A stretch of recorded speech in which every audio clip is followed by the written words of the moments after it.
Hello and welcome to this episode of Made in Plymouth. Today I'm sat at a kitchen table and I'm with a lady called Ruby Yardley. Now, Ruby is an artist who works with fabric and material. Um, Unlike a painter who works with fabric and a brush, she works with needles. So, Yeah. and before we started, I asked her, so how am I going to introduce you, Ruby? What am I going to call you? So over to you. What are you? Well, we had a laugh because I have been always calling myself a designer stroke maker because that's what I do. And I've been trying recently to up my profile on Instagram and have discovered that people call themselves sewists. So you Yeah. have hashtag sewist at Instagram, which is a lot of S's. Sounds like a snake. I'm fairly certain that if I was you saying I'm with Sewist Ruby Yardley today, then Everyone say my what? my audience would be scratching their heads, going, "Huh?" It's a I'd never heard it before, Yeah, but it sort of makes sense because I'm not a tailor because I don't do like the hardcore tailoring with all the sort of details and yeah, the back stitching and everything. I'm not a dressmaker, and people don't want to say they're a dressmaker because they are designing as well. yeah, And a dressmaker has a sort of connotation of a sort of granny just making a frock, so it's not hasn't got the art involved and the no, creativity. no. So, um, yeah, a maker is also quite vague. Hmm. So, and sewist is, yeah, it's a bit So wonkish. are you going to embrace the phrase? Are you going to embrace the I'm going phrase to of use the Sewist? hashtag. You're going to use. You got to keep with the flow. Yeah, you got to keep up with them, their kids. I, Okay. I, I, um, I talked to my sister because she's a rug designer, and she did a course on how to raise your profile, and you have to like have a key sort of 20 or so hashtags to use. I'm Yeah. absolutely Okay. terrible at it. Hashtag sewist. Yeah. So, Ruby, um, where did you start? What? Everyone's got a starting point. Where did you start when it came to sewing and designing and making quite unique pieces of clothing? Because if the listeners are looking at the profile on Made in Plymouth, you'll see the picture of Ruby who's modelling her denim style jacket of many colours, and uh, and I can assure the listeners that that is not standing alone. Everything is unique. Everything is different. Nothing looks the same. Where did that come from? I think I've always tried to be quite individual and a bit different. I think that's always been in my nature. I'm the youngest of four children, so you kind of want to sort of stand out a bit there. And I grew up in the 70s where a lot of people were doing their own thing If clothes ever there was wise. a decade to be born into for vibrant colours, the 70s Yeah, would have been yeah. And we get it. because I sell pre-loved and second-hand clothes as well, and you get people going to fancy dress parties. And if they're doing 70s or 80s, you have to say, well, do you want to go as a hippie or a punk? Do you want to do new romantics? Do you want to do Yeah, like an ABBA disco vibe? And they're like, oh yeah, because there's so many. That yeah. So era that, had that so many that's different. white, purple, orange, and green covered. Yes, yeah, yeah. I don't know about that, Yeah. but I've always liked color and fabric and clothes. A lot of people like clothes, and I think clothes are really important to people about Mm. because you're actually showing your persona.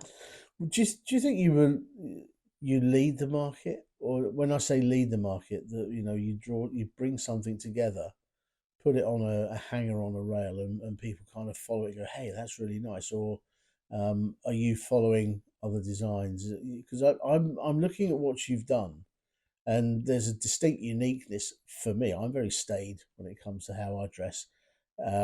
She's looking very approvingly at me at that You've got a statement. lovely cardigan on. Thank you.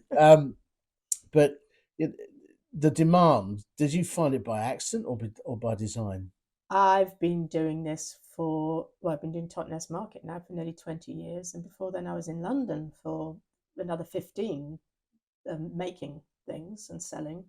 And it's always, you don't really know what people want. It's just trying to find a sweet spot, and when you find it, Mm, you just go that way.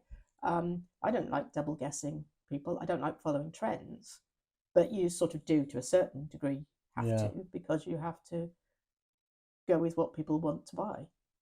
And so, what did you start with? What were the first pieces that you made?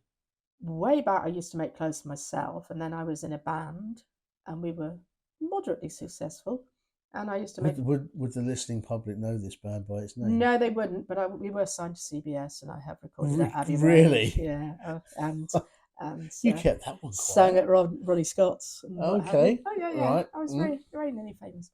Very nearly famous. Yeah, yeah, I know. I cry every night. Don't give me the fame, just give me the money that goes with it. Oh, Yeah. no, we missed a few tricks back then, but I was making shirts for the band. We were printing our own fabric, and when the band folded, I was making shirts for friends, and then I started making things to sell. I ended up actually getting on a tube train to go to Camden Market with 2 suitcases of things what I made. No, this sounds very Only Fools and Horses sort of style, doesn't it? I was living in With Peckham at the time. with someone. One day, Rodney.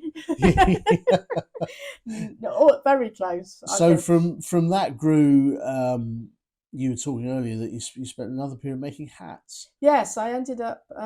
It was as I say, it was a sweet spot that you found mid-80s, early 80s, where I was doing Camden Market, Covent Garden Market, and Greenwich Market, and somebody said, "Let's move into Kensington," which was on all day, every day. The other ones were just weekends. So we had a girl who was coming with us who made hats, and she reneged on us. So I had a shelf, empty shelves, and I just started making hats because I was making all these lovely velvet coats, and then this hats were like going bang bang bang. So I eventually ended up, one rail of clothes, four shelves of hats, and that's what I was making for about 10 years. Any famous customers? Not with the hats, but I have sold to Robert Smith of the Cure. I think he bought one of my velvet jackets, and can't really think of anyone. I know Sue Perkins comes to Totnes sometimes. Oh, right. And so does Damon Albarn. Yeah, I Because can. he lives, Yeah, he's got something that's dark. right. Yeah. I've never seen him, I must be honest. And I don't think I've So, sold him anything. well, I you might have never- done. I am so bad at people and faces. They could be out there with a Frockaholics Oh, Anonymous easily. shirt on. They're fools not to. Yeah, absolutely. So the time you invest into this, I mean this is how long's a piece of string in some respects, but how long does it take you to make a piece of, and I am going to call this art because Yeah. Oh, yes. As in homage to the sewist in the world. But how long does it take you to create something? Because it's not thrown together. There's thought that goes into this. I can see that. Every piece I make, I try to make it completely differently. Or if I make 2 pieces with the same fabric, there's a different shape or a different lining or different detailing. So I can say that every piece is unique. And there is a creativity to it because you have to decide on which fabrics you're using and how you're putting fabrics together and how the fabric feels. I use all natural fabrics if I can get it. Most of the pieces fabrics I use are not always pre-loved, but they're usually quite often vintage. And there's quite a lot of decision making that you have to do. Putting colours together is an art in itself. Yes, and it's fun. That's where you have to keep. That's where I have to keep it for me. I don't want to have a product line. I think most artists are doing it for the art, not for the money. I do have bills to pay. Well, so true that. Yeah. There is a level. I mean, this is the difficulty with, like you're saying, how much time do I put into something? Because I want to sell a piece like my tweed jackets that I'm just making now, my autumn winter collection. I'm selling for about £65. Okay. And I can only do that because I'm not buying tweed for £30 a metre. I'm buying tweed pieces that I've picked up from vintage stores or wherever. So there's no such thing as an offcut for you then? Oh my God, I keep everything. Every little piece, that might be a pocket or that might be a little detail or something else. It's bonkers. I did have a bit of a clear out because I pick up fabrics and don't always use them. Right. So I've got fabrics I've had for years that I might need for something. I've got a lot of brocade upstairs, like brocade, like Renaissance style And fabrics. where does it all come from? I mean, are you going to be found at second-hand markets buying up random? Yes. Oh, you are. That's right. Okay. Yes, I'm very lucky. I have a lot of people. I have a lot of customers at Totnes. There's a woman who brings me like 3 or 4 embroidered tea towels nearly every week at the moment, and I have to soak and wash and clean everything and cut around because a lot of these pieces are 50, 60 years old. So you have to sort of cut around the stains with the embroidered tea towels, tablecloths. I do find I keep every single piece because one day I think I'm going to make a patchwork coat. Right. Okay. May never happen. Well, but the point of it is that every single piece of fabric has potential in it, does Yes. it not? Oh, yes. There is nothing that cannot be used or reused No, in your mantra. no, No. no, no, no. Is there any particular haute couture pieces out there that inspire you? Do you think, you know what, I really love that style and I'd like to Oh, sort of try and do something in the same fashion that they do, or I would are love you to, but or are you making a deliberate effort to be more unique? I think the styling of the clothes I make are closer to companies like Toast or Oscar, where the shapes are very simple, the style is simple, the fabrics are natural, so that you've got a certain structure and style that's easy to wear Yeah. and bordering on casual. The designers that I love are like Dior and Alexander McQueen, but they're very, very tailored and very, Mm. very structured. I don't know if I'd ever wear those. You said earlier on that you know, when you started on this road, that you made the shirts for the band, and I'm guessing the band were guys. Yeah, yeah, Yeah. yeah, yeah. Most of the stuff I'm looking at now is probably not for masculine wear, is it? Well, these jackets are actually a shirt pattern, and I have made shirts for men, and I've made some of the jackets for But men. would it be true to say that your custom base nowadays is more Yes, I did sell a female? jacket this weekend to a man. The Mm. buttoning was woman's, but he loved it. Yeah, And I did think about doing some of the tweed jackets because they're very boxy. They're like a worker's jacket, like a yeah, donkey jacket shape. And I could easily make them the other way. It's yeah. just the buttoning. Okay. And the jeans that I showed you that Yeah, I made a pair of those for somebody to wear to Glastonbury, and I had to make them like little bit bigger and much longer for a guy, yeah, and do the zip, just flip the zip yeah, styling, yeah, yeah, yeah. and he loved them. Okay. Hanging over the back of the chair next to me, Yes, we've got something you described this as very high quality linen. it's And I fabulous. just said that it almost looks like that could be stretched on a frame and painted on. It's very similar Um, to that. and you've got some embroidery on the back. Yes. But what's the history of yeah, here it comes, the big reveal. I know the Name answers to the drop. questions. I'm just setting this one I up. Where did the fabric This is come quite from? embarrassing because if she listens to this, she doesn't know. She doesn't know I've cut it up. Okay, go on, get it out there. I made some sofa covers for and I don't think she even knows I know who she is, but she phoned me and I know her as I shouldn't really name drop.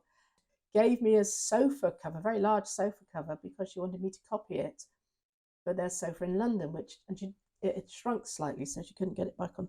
And I said I can't copy it without measuring the sofa. And I'd had it for a couple of years, and I was talking to my friend about fabulous linen, and I took it out to show her, and while I was looking at it, I was like, I haven't heard from Helena of Virginia, so I've cut it up. And I keep I know she's going to phone one day and say, by the way, Can I have that piece she of did give linen me some back? other pieces from an old. I had to do an awful lot. The old one was very Okay, so worn. already we're now hoping that she doesn't listen to this No, because she you could I could say here's a jacket. yeah, I can say you She'd could love have it. she, well she would. I mean, I, but there's actually part of the reason I started to talk about this. I mean, the praxis of describing something artistic yeah, is that that sort of beige linen color with the frayed neck on the collar. is complemented, not detracted, by a piece of incredibly It's intricate or beautiful, that is. Yeah. embroidery on its reverse. But what's the story about the embroidery? I mean, there's a cat It going was up a a panel garden I path. picked It's up all, with a consignment of the embroidered tablecloths, and it was in two parts. It was another section that had a yacht on it. I don't know why, but that piece I just wanted to keep it. And yeah, again, it was like, do I use it as a pocket? Do I use it as a breast pocket? And I've just put it on the back, yeah. and I just love But it. there must be an element here of, and here, bear me out on this, Yeah, where there is some reinvention of the wheel going on, because historically, it, if you, I'm thinking sort of mid 18th century, if you went along and there was a bolt of linen, every bit of that got used, and yeah. when its original use was complete, it got turned into something else. Oh, definitely, So definitely. this is, this It's been isn't, going on forever. yeah, They did a this, very nice exhibition recently at Killerton House up in oh Exeter. yeah, the I National think Trust it's might property, have yeah. finished now, which was about upcycling and reusing, and they had dresses there from like sort of 1750 that had been remodeled in 1810 or something, Mm, and then they had the bits of the fabric because it was made of silk, yeah, and you don't really think about that, but people made things to last, yeah, and obviously styles. If you went to Bath, you wanted to be and on it, trend. and of course these can be altered if they really Yes, need to be, a yes, little it bit could. maybe. I wouldn't, No, because I like it like well, that. yeah. I don't upcycle clothes. I find that too fiddly. So And nothing's off limits then. Old curtains, old curtains, bolts of vintage fabric. I and you already mentioned worked for the table. Sanderson for a while, so I picked up lots of little pieces. I used to bags, purses. I make out of little pieces. Yeah, the fabric offcuts. I think it's fantastic that they're getting an extended life, Yes. albeit for a completely different purpose. And I suppose you classify yourself as an upcycler. I guess I am because I use vintage fabrics, but Yeah. I don't upcycle clothes. I tend to steer away from that. Hmm. Um, When did you last go to a shop and buy something off the shelf New, that something new? never, never. Clothing, Yeah. no, I can't even remember. Oh no, that's not true. I bought a Barber Mac Okay. literally not that long ago. I had a really, really good weekend because I did a Sunday event But I mean, and I needed something waterproof. I mean, what you're wearing now, you've made. Yes, yes, Yeah. yes, yes, yeah. But they include things like the t-shirt underneath, or Now is I that? do buy t-shirts. I There buy we t-shirts, go. socks, and knickers. Right. Am I allowed to say That. knickers? Yeah. What an incredibly easy woman to shop for. Yes. Well, no, not or really, or because not. Well, when it comes to clothing. well, So no, you don't say you've that. I got into an argument. I used to work in Dingle's House of Fraser. yeah. Um, you probably won't want to use this, but I was on the fashion floor, and this older couple, came in, and she was trying on all these clothes. So I was talking to the gentleman, like you do, and saying, this must be very nice for you to buy clothes for your wife, sort of thing. And he said, "Oh yes, yes, but she's really fussy." And I said, "Oh," and as I was talking, I realised I have never, with any of my partners, and we'll get onto that, actually been taken out shopping. Maybe a couple of Really. times, but when I have, and sounds terrible. They always want to buy something slightly slutty, a tight dress that I wouldn't Mm, particularly be comfortable in. I yeah. did have They're shopping for them, not for you. no, no. The father of my children actually made me a dress, a Really? really saucy dress. Um, I mean, I can remember there were a few MPs like Nicholas Fairbairn used to apparently run his own stuff up, didn't he? yeah, I mean, it was good Which of is him, but I like, never wore it. I wore it no, once. But anyway, this gentleman was said, and I said, "Oh, I said, I always buy my own clothes. I've never actually," and I think I said any of the men or any of my exes or something. And he just looked down and said, "Sounds like you've had too many men." And at the time I was like, "Oh my yes, God." And I went away and when you really want to say to someone like, "Well, I've actually had a lot of fun where you've been stuck with the same woman," sort of thing, and you don't yeah, want to because you're working. yeah. And I was actually quite sad, but afterwards I'm like, "Jeez, Get a life, mate. Yeah. It was double-edged sword, that one. So Anyway, sorry, that was outside of doing all of this for yourself, you yeah. mentioned that you spent some time working in the theatre. Yes, when I was down when I moved down here, I'd worked in London as well for a friend of mine who was a designer, Yeah. who was doing theatre. We made these ridiculous puppets for Shakespeare. Which one was it? The Canterbury Tales. Right. And for the Wife of Bath, they were all naked.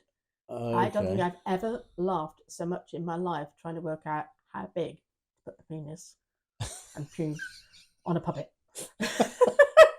We kept making, it was literally like pick a. Ladies and gentlemen, Yeah.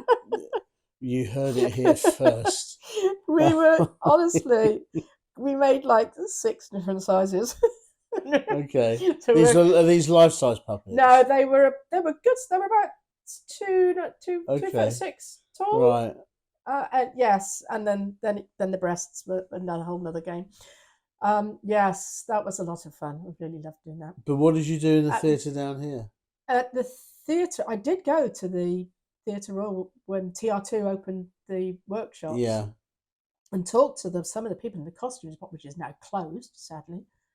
And there were people there who had done a 3-year degree course and then a 4-year costume making course, because the level of production that went into making like the ballet costumes, if you saw them close up, was stunning.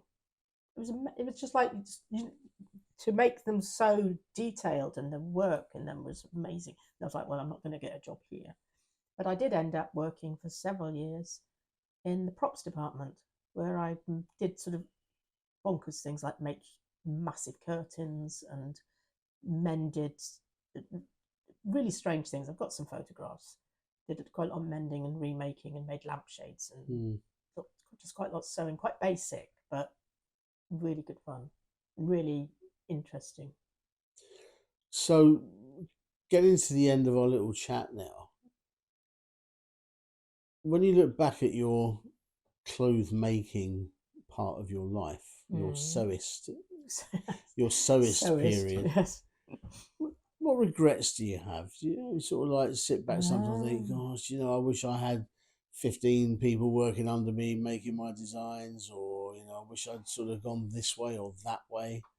Is there anything you look at and think, oh, you could have done differently that would have enhanced what you do now? Because what I think, Yeah. for clarity, what you Yeah. do is artistic. There's no Yeah. question Yeah. about it. Yeah. That there is a balance between colours. There is thought Yeah. that goes Yeah. into everything you've done. There's nothing that I've looked at that you show me. You've shown me an extensive range of the things that you've been making, and nothing stands out as that looks a bit odd. None of it does. No, I want to make clothes that people want to wear, but I want to make things that are also a little bit different and a little bit more interesting. I did a range of this. I did buy in a lot of very beautiful needlecord. I was so excited when the samples came, because I only wanted to use 3 colours, and when they came, I was like, I want 6. I want that one. I want that one.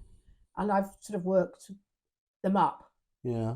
And then I put those were on. I had an Etsy page for. I haven't got anything on it now because I'm too busy selling in Totnes. Yeah. And somebody messaged me and said, "Can you just do me a plain blue dress?" And I was like, "You're totally missing the point." Was it Monica Lewinsky? No. Oh. Why? Was she wearing a blue dress? I believe there was a plain blue dress involved in that scandal. No, Yeah. no, I don't think. Could have been a Clinton themed party. You No, never know. no. Okay. I put some floral fabric in the pockets, which you can see. Mm. She was, "Oh, I love the pockets." I was like, "Oh God," because the idea was the ones I was making had different color trim on the collar and the edging, and I was like, what would I do differently? I don't know. Make more money. But it's not about the money, in part. To a certain degree, it is. Sorry, Yeah. but it is, because obviously I have bills to pay. Yeah. Well, every person who paints a picture, Yeah, when they put it in a gallery, it's got a price tag on it. yeah. Everything has a price. So, it's never. I can remember being taught that very early on in the commercial career. And you saying, never be scared of asking for the money. I feel like I should be a little bit Something. more ballsy, if that's a good word, to actually ask higher prices. But I've always worn and bought secondhand clothes, so I have a sort of an idea of what's affordable, Mm, because I want my clothes. I don't want someone to buy, make something for £300 and then someone to. I've bought expensive things and you're afraid to wear them almost mm, because they're special. yes. So you just want someone to Yes. buy something for £60 or £70 and put it And on. it's out there, so Yeah, yeah. you could walk through Totnes, which is probably one of the major places in the southwest of England that you need to be in if you're going to be a little bit radical I sell. clothing wise. We have so many tourists. Yeah, I've selling to people who have taken things all over the world, right. which is nice. Yes, no, it is. And there is a bit of a, people want to take back something from your holidays. I always, if I go away, I want to buy something Yeah, abroad because it gives you a memory.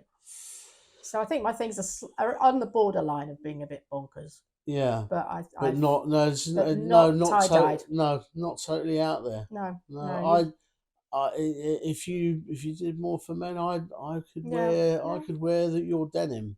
I'd probably have to grow my hair a little bit, and but on top as well as my facial hair, and hippie myself up a touch. But Not no, necessarily. there's nothing that I have seen that I would go. Do you know what? That's actually really very nice. So Thank you. if someone wants to see your gallery, Yes, your display space, we've yes. already established that online you do not really have much of a We're presence. so bad at it. I've got a Facebook. Yeah, Frockaholics Anonymous has got a Facebook there's page. Frockaholics Anonymous on Anonymous, Facebook. yes, Good, we can and link to that. Instagram, but we are really bad at posting things.